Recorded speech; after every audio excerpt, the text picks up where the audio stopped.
Welcome back to Conversations with Agents of Change. I'm your host, Izy Boyd, and today we are joined by someone who has spent more than 26 years helping communities heal, grow, and come together in Northern Ireland. Charmain Jones works across rural, urban, and cross-border communities, focusing on equality, diversity, inclusion, women's leadership, and strengthening shares and inclusive community spaces. She's also the recipient of multiple awards for peacebuilding, including the Exceptional Achievement Award in Peacebuilding. Charmaine, thank you so much for joining us.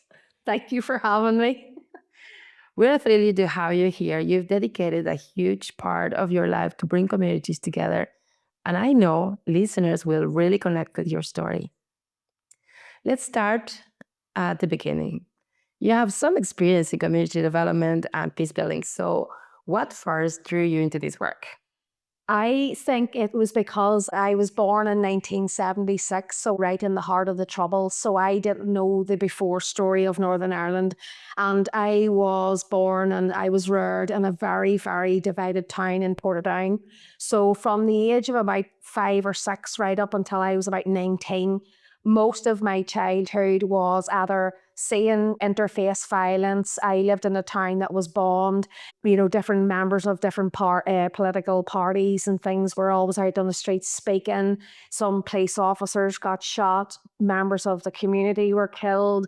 So it was a really high tension town, and being a young child, witnessing that and seeing that, I suppose that became my normality. Now, when I look back on it I'm 50 Sunday, so it's sort of a period of reflection for me. And now that I look back on the last 26 years of working in this, it definitely is because of what I seen and what I experienced as a young child and a young woman growing up in an interface town.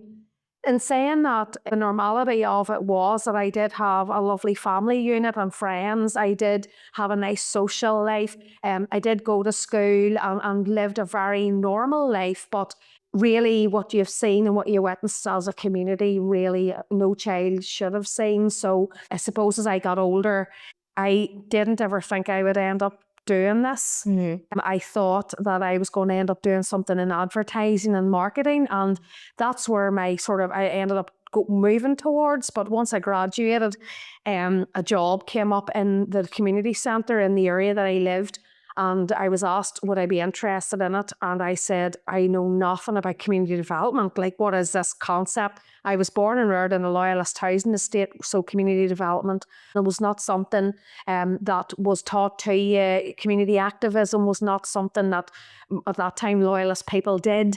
So it was more something somebody from a Catholic nationalist perspective would have done. But the community I'm from, even thinking about advocating for yourself and all as a woman, was not even something that you would have done. So that really started me on the path. And I remember the first 6 or 7 weeks thinking, what am I doing here? Why am I working in the area that I was born and reared? How did I end up doing this when I studied to do advertising? And it was just a real twist of fate. And that was the start of a journey that I've been on now all of my career from the last 26, 27 years. So I've never worked for a statutory organisation. I've never worked for a government department. Every single role that I've had, voluntary and paid, has all been at a community level. And that's been working with people like me. I haven't changed a bit. Anybody who knows me, even though jobs have come and go, your career takes off and you're even talking about awards and things, I'm still the same girl that I was from Portadown. I haven't changed a bit. And that skill set, I suppose, and that personality is what makes me me. And I think that's why, the work that I do is so successful, because I take everyone in a face value. I try to engage with people where they're at. My mummy always taught me to, be good to people on the way up, because you'll meet them on the way back down. Yeah. So I try to deal with everyone at a human level. And that's just my values, my ethos, and that's just the kind of woman that I am. So that's how I fell into peace building. I wouldn't say for the first 10 years of my career I called myself that. I did not see myself as that. It was not a word that the loyalist communities ever used. It was seen as a dirty word, to be seen to be somebody who built peace. So I would have sort of not called myself that. But in the last 16 years, and especially in the last 5 years, I would say, more people have called me that. So now I have to claim it. And I'm like, right, okay, if you're all saying I am that, then I am that. And that comes with some negativity too. Some people out there don't like peace builders, and they don't like what we stand for. They don't like that we want to treat everybody just. They don't want to see equality. They don't want to see inclusion. And sorry, but that's what I do. And I don't hide behind it anymore. And if people from my own community don't like it, they'll tell me and I'll move on from that. Or if somebody says, are aggressive to me or give me a hard time about it, well, thanks for that. I take that on board and I go to work the next day. So Absolutely. I just let it wash off me now. But to be called that, I said at an event I was at on Wednesday night, to be called a peace builder to me is the biggest honour. Never mind anything else in my career. If I, look back at 40 years of working in this, I hope I do this to the day or the day that my career stops. That to me is going to be, I'm honoured to be called that. It's amazing. I love how you say that because it just shows you how you are very deeply connected with your work. Yeah. And I think that is something that it just shows day to day in the reality.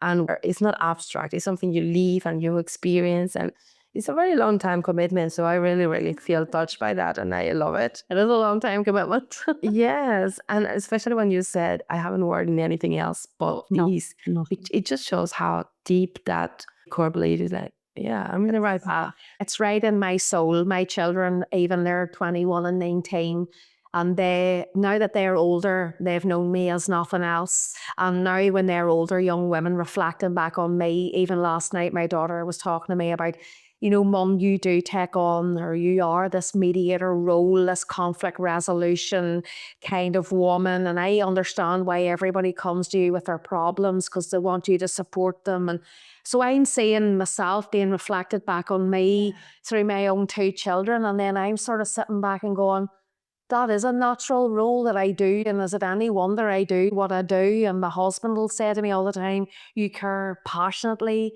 you care deeply. And I really don't know where that comes from. It's probably a culmination of things. But to be working in peace building, anybody who works with me knows me. I'm deeply passionate about it, no matter where I go, no matter who I speak to. That's just really who I am. So it's an honour. And it's not a job that is advertised. That's just saying. Yes. And I'm so inspired by that. And I think your work spans in so many areas. You have worked on program design and policy development and training and research and partnership building. And for people who don't see that world every day, what does peace building actually look like in practice? Peace building to me is, and I've said to everybody, it is relationships and it's human connection. And all of those different things are what I do just to have somebody speak to somebody who maybe they disagree with or they have a perception of, or they want to just to get to know the other.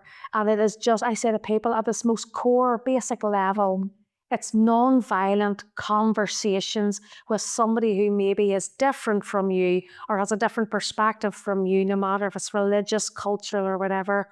And just building that bridge between human and human. And that's the level I go down to. I go to many a talk. They talk about John Paul Lederich and all the gurus of the world and all of this stuff I've heard. And it goes above my head because I'm just sitting there going, it's about non-confrontational, non-violent, and treating people at the most human level. And whenever they went to space a couple of weeks ago and they were talking from space and looking down at the world, the Armistice 2, and they were talking about humanity as one and all, about all the war that's going on in the world. And the tears were tripping me because I was like, that's what he's encapsulated what's in my head. Because, war is raging all around the country, all around the world, and it's a really overwhelming and turbulent time for people, and especially women in different countries around the world. I'm just from a meeting talking about women in Sudan, women in Iran. So you're hearing all about the global context and then about the violence that's happening to women here in Northern Ireland. So it's a very difficult world for women at the minute, and it's an overwhelming world. But whenever he spoke about peace and love, as as one unit, I was sitting crying going, he has just summed up to me what my job's about. I can't change the whole world. sometimes I wonder, am I really making a change in the world? I'm one woman, but then I have to remember the ripple effect. Exactly. And the woman said to me one day, never forget that the wee pebble that you drop at your end, somebody will ripple at another end. And I think over the last 20 years, I've started to see the connections working at a very local level in Portadown. Then I moved to Armagh, and the ripples from Portadown then moved to Armagh. And then I went wider in Armagh and worked for Armagh City and District. Then the ripples went out further again. Then I went to rural Northern Ireland, and the ripples went out again. And now I'll be doing the big cross-border work, and the ripples will go out again, even bigger. So it's been a journey, but when you meet people, I meet people all the time and they'll say to me, do you remember you did that with me? Do you remember I met you at that? I have no recollection of it because I've done so much. And I apologise and say, I'm really sorry.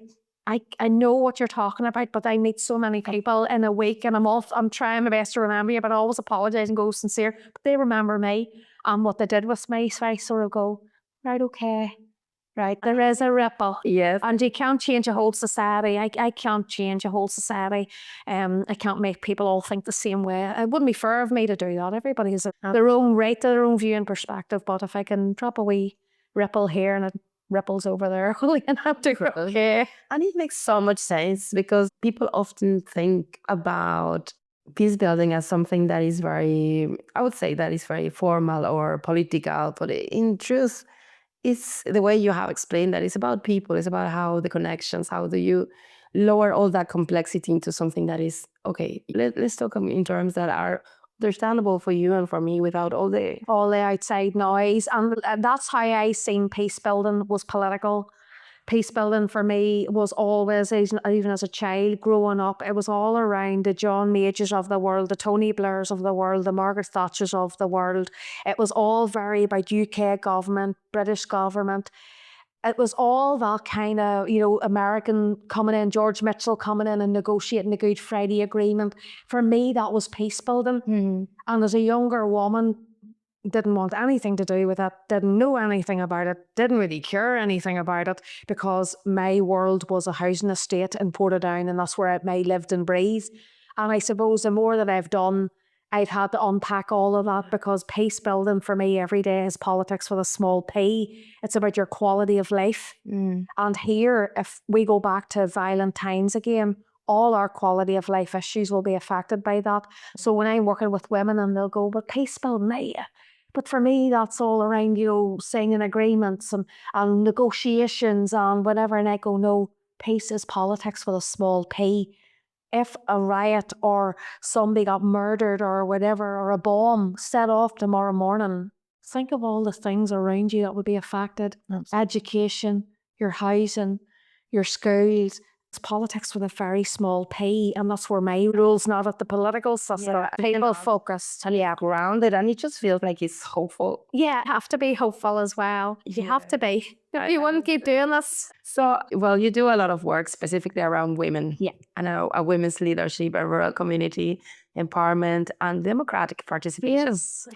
So, why are those areas so important to you? I think it's particularly because living and working in an urban area, women do have more opportunities. Not a whole lot, but they do have a few more opportunities to get involved with their local council or speak to their local councillor or all that kind of stuff, to be in a community group and things like that. And that's not to say there's no work to be done there, because there's certainly some excellent women's organisations working in an urban context. But rurally, when I went to rural, there's another layer of complexity and another layer of displacement for rural women. So I always said to everybody, and if anybody's never worked in rural before, there's like a hierarchy there of geography. So you have your urban interfaces in Belfast. Then you had your urban interfaces, which was the likes of Portadown and Lurgan and places like that, and Armagh, bigger cities. Then you had rural, which is all outside of that. And in the midst of that third layer, there was a fourth layer, which was rural women, which is down a layer again. So because I worked with rural men and rural children and rural older people, I was able to see the challenges that every one of them were facing. But when I went to rural women, that voicelessness came right down the chain. And I was like, this is a different animal completely. So that's why the work that I do is all around encouraging rural women to first speak up and speak out and find out why they won't speak out. And normally it's something to do with what's happened in their home or in their community, some kind of trauma, some kind of negative experience. So my job is to try and navigate that with them and then encourage them, no matter where they are, to take a seat at the table, because they're the rural expert in their own lives and they bring their lived experience to that space. And I always say to them, it doesn't have to be a formal space. It can be in a community room. It can be in a women's project. It can be in a cross-community project. It could be an intergenerational. But if you don't take that space as a rural woman, somebody else is going to take it and speak on your behalf. And and that's the kind of work that we do. So we do different kinds of leadership. We have, at the minute, probably about 5 I'm rolling at the minute, all different kinds of types of leaderships. And it's not leadership in the formal sense. Yeah. It's about leadership within your own life. It's about leadership within your own community, and helping women to understand that leadership starts in the home even, that women do take on that role, but it's not what you read in books and theories about the theories of leadership. It's just about, people call me a leader sometimes and I squirm and I go, don't call me a leader. Leader. It sounds so formal and it sounds so patriarchal as well. And leaders normally don't come with a female lens on them. So we try to change the language of that as well. So our new program's called Rise and Shine. It doesn't mention leadership in the formal sense. We know what we want to do, so we're doing that. There was another one called Connecting Communities Cross-Border. I love it. But it's around leadership within the cross-border, cross-community, but it's not called leadership. So we've had to change the whole language of this, because for women to step forward, it seems to be that for them a leader means a job or a formal procedure, but no, it's not. And even some sort of personality that you might not necessarily have. Yeah. And some of the women that are doing a couple of programs we're on now, I do say to them, and I have said to them, your leadership role within this could just to be listening. So we listen. When we listen, we learn more than what we speak. And I've said to them, if you're not a person who wants to stand up and publicly speak, but if you're listening and you're taking in stuff, you're reading body language, you're learning, you're looking, scanning the environment, and you even feed that back to another woman who is going to speak up, then you've done your leadership role. So that's all the kind of stuff we're doing, but we're trying to repackage it, because rural women, A, don't have the opportunities to do this. B, don't see it for them. C, don't know where the spaces are even to get to. And then we come in the back of that and say, well, we're 6 women here and we're a small organisation, but by God, if you want to have a seat at the table, if you don't take it, tell us the issues and we'll do it. So that's what I'm doing today, is collecting issues around violence against women at the minute. And I've been doing work in different spaces and saying, you might not want to advocate for yourself, but tell me your stories, tell me your issues. And if you're comfortable with that, because I'm farther down that journey, I will speak on your behalf. And that's the kind of work that we do, because not everybody wants to take those spaces. And it's unfair of me to ask women to do that. It is, but it's unfair, because some of those women have their own, I say them all the time, their own trauma, their own history, their own stories. And I don't know all of that, and it would be unfair of me to do that. So we sort of talk around all that kind of stuff too. And my work has become more trauma-informed in the last year, particularly post-pandemic. A lot of women now are coming with, I suppose, the legacy of the conflict stuff, then pandemic trauma, and then now with the cost of living, poverty, housing, homelessness, violence against women, there's just another deeper layer of trauma that's happening. So my work has become more complex, and I'm trying to retrain myself at the minute about through 2 different organisations to try and get on top of all of this, because then I'm carrying the weight of all of that. How can I help that person? When they're experiencing trauma in front of me and they're crying, how can I support them? Because we're asking them to come and talk about leadership or community relations, and there's a whole baggage of stuff that's at the door, and you're asking them to take that out and come in and be a leader. By the way, women carry so much. I've learned in the last 4 years how much women carry, and I'm a woman. I just didn't realise it myself. Absolutely. And I love how you explain it. It's so beautifully explained, because Thank you. I think it's so relatable, and I've been in that. That's why to send me out to do the work. I was really sure we didn't get to you and do that workshop today. Yes, and it's very empowering. And I think especially for women in rural communities, when you might not feel like you have that strength or that power of that Yeah, we'll say to them, please tell us and trust us with your words. Especially Trust us with your words. If you're going to tell us your lived experience, if you're going to tell us your stories, trust me, I will do something with it. And I mightn't be able to do it today or tomorrow, but somewhere along the lines, your words will come out in an event or a meeting or some policy engagement. That lived experience will come through me. So, and I have to say, no woman has turned me down yet. They've all said, Charmain, we trust you impeccably. And it's a lovely word that I get. And now I'm sitting talking. It's a lovely word that I get regularly, which is just beautiful, is that women say things to me like, we trust you, Charmain. We trust you when it comes to programs. We trust that you'll do right by us. We'll trust. That word trust is, I hear that quite a lot. And I'm just sitting thinking now, for me to have women say that to me means a lot, because that comes through hard work, but it also comes through just being the kind of person that I am, I suppose. You're taking their lived experiences and they're trusting you with their stories. That's amazing. It's just lovely. Powerful. It's lovely. And I want to pivot on what you were saying about trauma-informed change. You recently did a postgraduate study in trauma and resilience, which brings a lot different depth to work. And I'm very curious about how that is changing the way you approach the community development. Yeah, and I suppose, like I said, about a year ago, all this trauma work started to happen. So I went back to university and started to do a master's degree in trauma studies. And thank goodness we have trauma. They brought me on that course. And I suppose for me, it's by connecting all the different dots of why somebody is presenting themselves in a certain way to me. So drugs and alcohol or mental health issues or body pain or the body holds a score. I'm learning all these different kinds of ways of why, when I'm doing my work, why somebody is either talking at me in a certain way or presenting themselves to me without even speaking.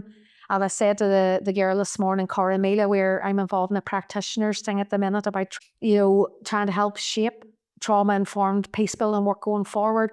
And she was even talking to us today, and I said, when you're reflecting back your words to us about what we're experiencing in the community, what we have said to you all as a collective, I think in a year's time will definitely help and shape and inform us in terms of our trauma-informed practice, because nobody else is doing it for us. Exactly. So I'm a rural practitioner. Nobody has come and said to me, here's how you deal with someone if they present in a certain way or they tell you or disclose a certain issue. Nobody has really ever said to me or trained me on that, except for the Hollywell Trust up in Derry a long time ago. But you're left then to deal with that trauma that's being presented. And then you have the secondary trauma then of what they say to you as well. Yes. So you have that trauma within yourself as well that you have to sort of unpack too. Yeah. So all these layers are all coming at me at the minute, and I'm trying to navigate my way around it. But once Corrie Mila finished their project here in June, it's going to really help me understand then what it's like to be really trauma informed, what I should be looking out for, why that person's presenting like that, how I can support them either in the environment they're in or when I'm talking to them, and then how do I look after me. Absolutely. And I think that was the key that I've took out from all the trauma-informed work I've done the last year. The lady who does our facilitation said to us all, please tell me who is looking after you. Yeah, that's very important. Yeah. And we were all looking at each other and going, well, my colleague, maybe the next day, I'll offload a wee bit and said, no, who is looking after you? You're the person who's hearing about all of this. Yeah. And this trauma work that I'm doing at the minute is coming out in different shapes and forms. And it's not even related to peace building work. It's poverty, it's cost of living, it's violence against women, it's every issue you can put your hand on. There's just a wee trigger of trauma there floating about all the time now, which I was even saying this morning for me wasn't really present 5 years ago. You knew you were dealing with a community where conflict had happened. Yeah. And you sort of had an idea, right, okay, here's how I need to present or work in this space. Yeah. But now it is filtered this way into different aspects of women's lives. So it's about trying to recognise the signs of that. And I'm not trained in that. So I've just tried to take a first step myself to say, okay, I need to be more resilient. I need to be more trauma informed. I need to go to the people who are experts in this now to tell me how to do this, because the opportunities outside of Belfast for that and really for workers like me is zero. And people forget that outside of Belfast there is another there's a multitude of women and communities. And, they haven't been supported. So that's my role. And I love that because it comes to me the idea of when you are in a plane and, you know, there's this, Your oxygen mask, yes. you need to put your oxygen mask first. And very often we don't do that. We are helping others, supporting others. And when it comes to us, we won't be able to support others if we haven't done that. So it's really good that you are learning. I was conscious of it. I went to an event about a year ago, 2 women that I had been working with significantly backwards and forwards. You think you know somebody's story, and then at the end of the session, I did not know their story. And how they presented to me was just, it was shocked that it happened, because I was like, wow, where has this come from? And I remember saying the next day in work, I need to get better trained on this now, because this is a whole different ball game. This, from where I started 25 years ago, this is a very different ball game that we're dealing with now. I said, you know, we really don't know what women are holding anymore.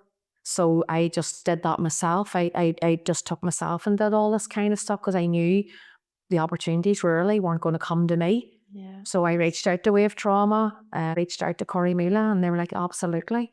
You know, I'd worked with them before, so I was like, I need something. And thank goodness they had 2 programs at that time that were just all around trauma and communities. So it was a good opportunity. It just landed at the right time. Yeah. And it's very, very interesting, because then when you think about how much your own experiences shape the way you think, the way you make decisions, the way you behave, Yes. the way you react. So it's very interesting and very important to know what comes out of that. Yeah. So I'm really excited about hearing more about it. So I have a few more questions, but before that, I wanted to say that I agree that those stories, there's a lot of statistics out there that will show you that, yes, how poverty affects in rural areas, especially. Yeah. I was myself struggling to have mobility in the towns or the villages, because I didn't drive at the time. Yes. So it was very difficult. And then you feel isolated. There's so many things. So Absolutely. I think all that is going to help people feel seen. When you feel seen and heard, you participate. Yeah, and all of that is hidden. So quite a lot of what you're talking about is hidden. It's not really discussed. Yeah. So that's where Nerwin's role come in, because we advocate all the time around women's transport, about access to digital broadband, about access to digital skills training, about isolation, about domestic violence and isolation in communities, about lack of access to services. We're like on a hamster wheel all the time, but whenever Louise Coyle or I go anywhere, our director, absolutely fantastic advocate for rural women. I'm truly blessed to work with her. She is just such a pioneer on all of this kind of stuff on rural women. And when her and I get together in a room, especially, you know, we're like a hamster wheel. We'll continue to say it and say it and say it until somebody hears it. Absolutely. I love it. Yeah. And you know what? I know you have worked across many systems, like from governments to civil society, local communities, and cross-border partnerships. And when you look ahead, what gives you the most hope right now?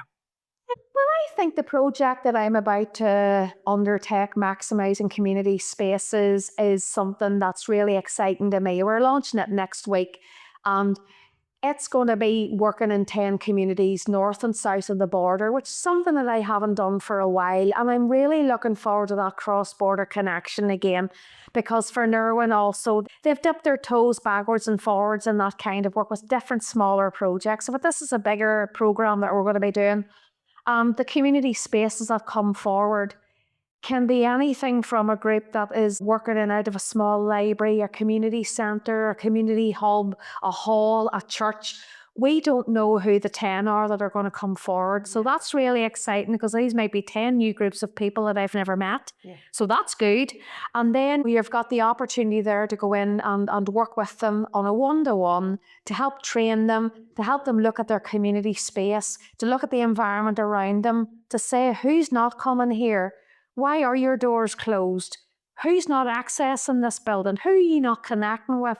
So I'm really excited for that, because for me, that's a different type of peace building, where I'm talking about actual physical buildings. Yeah. But it's, as I said last week, it's not just the building, it's going to be the community and the people around them. And we don't know yet who those 10 are. So I was even talking this morning for it, and I said, that for me is really exciting, because that's 10 more new opportunities for me to engage. Awesome. That's 10 more groups of potential new women that I may or may not know who I can engage with. And again, going back to that ripple, if I can go in and do work on equality, gender equality, diversity, leadership with 10 new groups of women on a cross border, that's wonderful for me. And then another 20 the following year, and then another 20 after that. So there's 50.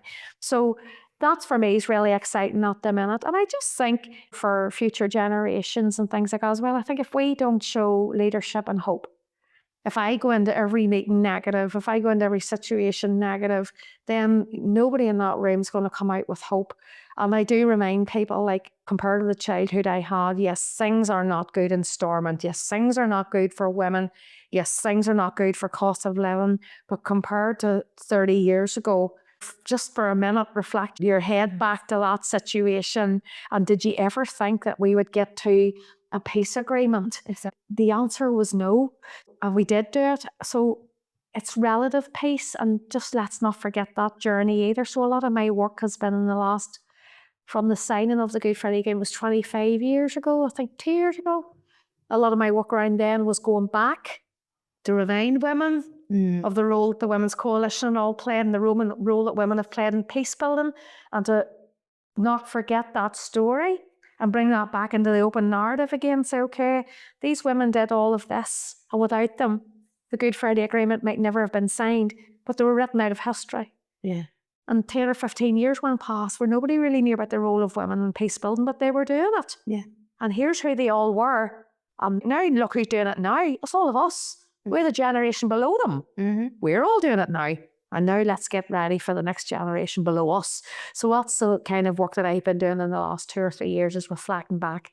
Northern Irish people have a good thing of forgetting. They forget a wee bit, we forget how bad things were, and we complain about the here and now. But when you look back and you compare to now, it's a very different world. Absolutely. It is a very different world. And with that came everything else. And we just have to navigate our way through all those other issues. But it's not like it was when I was a child, and thank God it's not. My children have never witnessed that. Yeah. My children have never seen that. So for me, that's a success.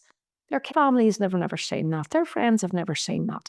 So that's what gives me hope. I always remind people, I say, I don't want to bring you back to the darkness. Yeah. For a minute, Just look back to just see how bright it is. just move back a wee bit, and then let's move forward. And yes, we've all these challenges, and yes, women are not as equal as they should be and all, but we can work on all of that without any violence. Yeah. So we're in a very different space. So that's what gives me hope. I go back for a minute and then I move forward. I love that. I love that because I think it just gives you clarity, it gives you perspective, and it just makes you think, okay, so even when you feel like stuck, and as you said, like maybe I'm not doing enough, I'm not seeing progress fast enough. But when you look back, it's like, well, it has taken years to get there. That's taken years. I'm like, I didn't know anything of the story of the Women's Coalition. It was not a story ever told to me. So only in the last 8 or 9 years, then I started to learn about this story about women and the role that they played. Once I got hooked onto that, that was me. Yeah. Right? Okay. Now I know about these 70-odd women, right? This was never told to me. I got to meet some of the Women's Coalition people. I'm friends with some of the Women's Coalition people who are 20 years older than me. But every time I meet them, I met one last Monday night and I was talking to her and I said, I stand on your shoulders.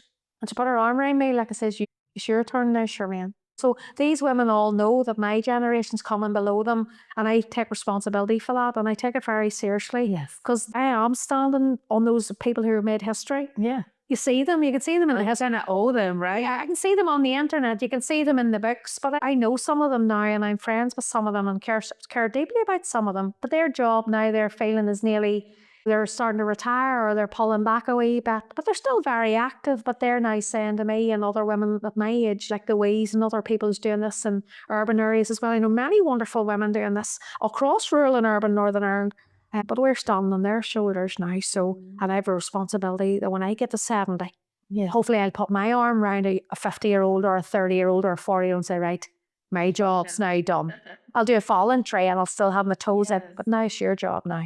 I'm going to hand over to you now. And I can't wait for that day. I don't know who she'll be, but I know it's powerful. They are inspiring, because I think for younger people who are listening to this, they might feel like, okay, it might be me. I just don't know how to get there. But there are so many resources, especially when you mentioned like Norway's doing, in terms of giving you the confidence to see yourself as a leader, even if you have to rephrase or use a different word.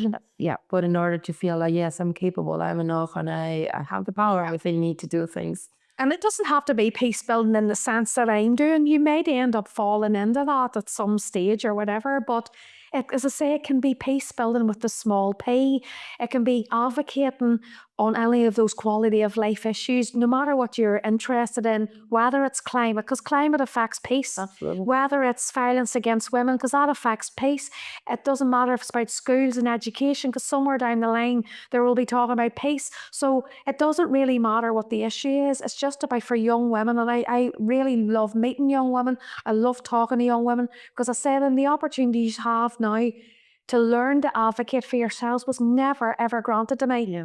I came from a patriarchal area where men ruled the roost and the women stayed at home and reared the children. Mm-hmm. And never, ever did I ever think that my mother, her friends would ever be up out being activists on anything. My mum still can't get her head over that I do this. She still doesn't understand it. Mm-hmm. She doesn't understand it because it's not something that she was used to. The norm. Not the norm for even for one time was from. It's very, very rare to have a peace builder from a loyalist area. Yeah. And there are a few, and thank God for them. But it's a rarity. So even to get young women to come forward, no matter their community background, I love just to see young women talking about issues that are important to them, whether they're sitting beside me, whether they're up on stage, whether they're in a panel, whether they're in a room, just be an activist on something. Yeah. Or care about something, and then you never know where it might lead. Somewhere down the line, you might be a peace builder, or you may not. Yeah. So it's not advertised as a job. Absolutely. And you know what? I think that it's something that I would usually say that to me, an agent of change is someone who fights the apathy and it just takes the courage to actually do something. But I want to know, what is for you an agent of change? How would you interpret that? How would I interpret the word agents for change? Goodness me, you're putting me on the spot now. Change maker, an agent of change. I get called that too sometimes as well, and people write change maker or whatever, but I don't know if I see myself as an agent of change. I'm just Charmain. So if positive change happens for me or for people around me and the practice that I do or my engagement with them, then wonderful. But I would never ever really go out and advertise myself as an agent of change or a change maker. And I'm a part of the social change initiative at the minute, and they refer to me and Louise as change makers all the time, which is absolutely lovely. They see us as that, they see me as that, but I just see me as Charmaine. And if my work, my engagement, my interaction leaves somebody in a better place than what they were when they came in to meet me, to work with me, to see me, and it's a positive change on them, then I am a change maker. If I can advocate for an issue that is about societal change, I'll do that. If I can change something in a system, I'll do that. Okay. But it just comes with me. It's not me sitting going, aren't I a wonderful agent of change? Look at me, I'm changing the world. If I can support an individual person, I will. If I can support an individual woman, I will. If I can change a system, I will. If I can advocate, I will. If I can speak truth to power, which I said today at a meeting, I'm going to speak truth to power on this issue. It's not going to be comfortable, but that also makes you a change maker, I suppose, if you're able to say, well, if everybody else is going to sit silent on that issue, I'm going to take the risk and I'm going to say it. So, that's just how I encapsulate myself. But when people call me change makers, leaders and things like that, I'm just like, I need to learn myself. We're all saying in our work all the time, as women, if you think that even because I'm doing this, that women who are doing work like this will be like, oh, yes, change maker, agent of change, leader, or whatever. But I'm a woman and I also have imposter syndrome. Of course we do, yeah. We all do. Yeah. And we go outside of our engagements sometimes, go, do you know what? We'd need to learn to do that ourselves. Yeah. We're telling all these women to do this and that, and we're not even doing it. So I've had to work really hard on myself. Yeah. To put myself in positions and places and spaces where I have felt unwanted, not listened to, unheard, and should I really be here? Do I belong here? But I've had to force myself to do that because I cannot advocate for other women or expect them to come forward if I don't be uncomfortable myself. But I think that's what makes it even more powerful, because it's the authenticity that comes behind. Yeah. It's not just, I'm going to show you how to do it. No. This is something, a journey that we all go through, and sometimes we get there, sometimes we don't. Sometimes we don't. We lean on each other in Nerwin, which is fantastic. It's 6 women all together, and we're all very different women, but the culture of Nerwin and the vibe of Nerwin is just really sisterhoody and solidarity. And I've never had that in any other workplace I've ever been in. Never have I had that, where if you're the person that day who wobbles, and sometimes before we go in to do something, the nerves just hit you. I don't know where it comes from. It could be maybe the morning you've had, or you're dealing with an issue at home, or as any mother does, looking after their children, or they're caring for parents and all. And you might say, God, I'm having a bit of a wobble this morning. Yeah. That other woman comes in, and it's amazing. So you're never left. If you're dealing with a hard issue, you're not left on your own. If you need a pep talk, you're not left on your own. If you need support, you're not left on your own. And our director really has led that culture of that, and thank God for her. She radiates that. I radiate that, and the rest of us all radiate that. So it's a really, women, I think, when they engage with us all as a group, they're like, yeah, they're the vibe. There's a vibe that you can't explain. It's like a magic that you can't explain. But no woman is there to tear the other woman down. That's lovely. Yeah. None of us are. And I think it's because we're so far removed from everything. We're in Cookstown. We're a women's group in the west of the Ban. We're the largest regional rural women's network in the whole of Europe. And we've started to shout that now and say, we might be small in force, but by God, we're mighty. Yes. Because we are the only rural regional women's network in the whole of Europe. Yeah. We are. So we need to claim that, we need to say that, and we need to show that when we go out, and not to be behind the door and go, well, rural, oh, here they come, here's the wee rurals coming. No. When you see rural, you will know it's us 6. Absolutely. It's us. It's a journey that we've been on ourselves because of the urban-rural divide. It's been a journey we have been on, but we've reclaimed it now, and there's no going back from it now. Good for you, because that thing is so amazing. And this conversation has been so refreshing and really grounded in perspective, and I love it. Thank you. And I think sometimes it's very easy to caught up in challenges, and sometimes it's hard to hear what is all the negativity and all the things that we still have to do such and such. But sometimes it feels just energizing to see that, yes, we haven't got there, so that means I still have work to do. I still have work to do. The day that I work myself out of a job, the work is done. Yeah. And I always say to people, you'll be burying me. And their peace building work will continue, because the cycle of violence comes round every 50 years. And I've said to people, we're 27 years in now. There's another 23 of a clock ticking. So don't forget that cycle came round in the 1900s, it came round in the 1920s, it came round in the 50s, it came round in the 70s, it came round in the 90s, right? I says, it's every 20 years here in Northern Ireland this cycle comes round, it's not even 50. And when you start to talk like that and you look away back, then you can see people going, oh, actually the last 100 years has not been an easy ride. Yes. So I always say, you'll be burying me, because this work is a process, it'll never end. Peace building never ends. It's human against human. Yeah. And while there's humans on this planet, it will be here. That's right. Yeah, no, I agree with that. And unfortunately, but I will be here. But at the same time, it's hopeful, because that means that there's a lot of people that are going to be talking about this. And hopefully they're going to feel as empowered as I do right now to say, this is what we need to do. This is worthwhile talking about. And I was myself living in a rural area, and I used those services, and I felt so empowered. And I felt, yes, able and capable to do things because of that network of women that you saw. Is that, well, if they could do it like 20 years ago, 25 years ago, 50 years ago, well, I might be able to do it. And not well, I really tried. Yeah. And then when you see yourself changing through the years, it's like, well, it wasn't as difficult as I thought. And then you look back, it's like, well, how can I help now the people that comes back? Yeah, how do people come behind you? And it will be uncomfortable, and it will be painful, and it will be stressful, and all the other emotions that you have. But if you don't, I said to the women the other night, I was talking to them, they felt so disempowered. And I says, if you don't take the space in this area and advocate for the women in this area, you're the experts in this area, somebody else is going to do it for you. Mm-hmm.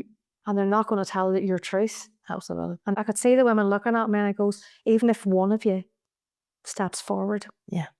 One of you, I says, I know out of 20, one of you has the power to step forward. I says, and the other 19 of you wrap yourselves around her. Yeah. I says, but this area, if you're telling me this is a massive issue for women, then you need to speak up. I was brought in to talk to that group of women because of the issues that we're having. And the woman who rang me said, I need somebody to come up and speak to them and tell them that they hold the power here. So I'm driving all over the country doing these pep talks for all these women, which I don't mind. If I didn't mind, I wouldn't get on the car and travel 70 miles away. So I don't mind doing that because that is a big part of my job. I would do it even if it wasn't my job. I was going to say, Yeah, well, it looks and feels more like part of your mission. I'll still be doing this kind of stuff when I retire. I'm a volunteer for a breast cancer charity. I care deeply about women's health issues, more so probably from post-pandemic. And I care about all women's issues. Health is definitely another issue that I'm a massive advocate for. And I've seen how much we've been failed as a system, as much women have been failed in the last 4 years coming out of the pandemic. So that's another line of my work that has developed over the last 4 years. And I'm working with a number of organisations to do that. So women's health is also becoming a big advocate, because I say to every woman I meet with, if your health's not good and you're not in a good space mentally or physically, why would I ever ask you to step out and be a leader in the community? Absolutely. If you're not well in yourself, if you're not well physically, if you're not well mentally, how could I ever expect you as a rural woman to step up and come into my space and talk about confidence and self-esteem and everything else you're facing when you're so ill that you haven't seen a doctor in a year, or your treatment's been put back, or you've got a screening that has... I said, health and peace also is very, very much linked, because it's about my engagement with you. And if I don't feel well in myself, why would I ever put myself forward? Yeah. And that whole and that's a new connection for me too now in the last 4 years. So a lot of my work's now become about women and women advocating for their own health and well-being. That allows them then to put themselves in leadership spaces, which allows them to go and advocate for themselves and other people, which then moves them into the peace world. And it's just like a big chain. I love that, because, you know, one of the first episodes we had in Conversations with Agents of Change, it was about men's mental health in general. And Dr. Bloomfield was saying that the most important part was to know your numbers. Yeah. So you cannot know what is normal for you. If you don't know what your blood test is and your sugar and, you know, your cholesterol, you don't know what's changing in you if you don't know.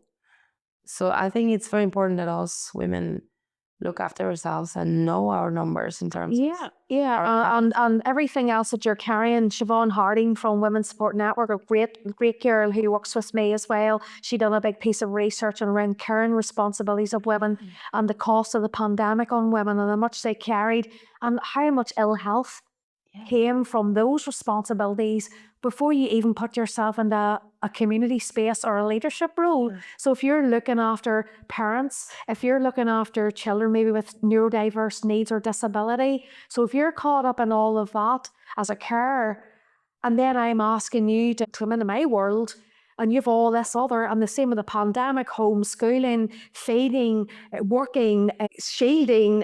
Her two reports really came together, and I was thinking, we're in a very different space now for women because they're carrying all of that. Yeah.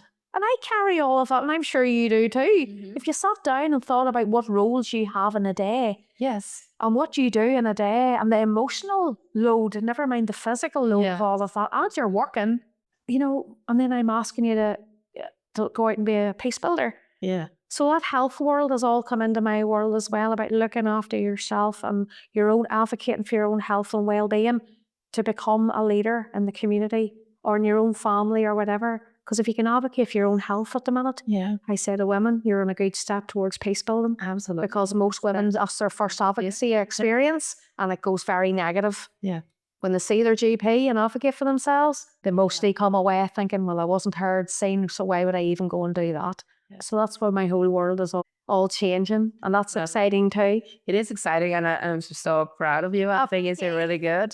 Thank you. I'm just very tall. In 4 days a week. And 24/7 outside work. Sounds all right. Charmain, thank you so much for joining us today. Your work is really inspiring, it's very powerful. And it's a reminder that lasting change happens through commitment, compassion and collaboration day by day, relationship by relationship. And for everyone listening, if you enjoyed this conversation, please subscribe, leave a review, and share this episode with someone who believes in the power of community. Until next time, keep being an agent of change. Thank you. This podcast is produced by the Change Impact Group.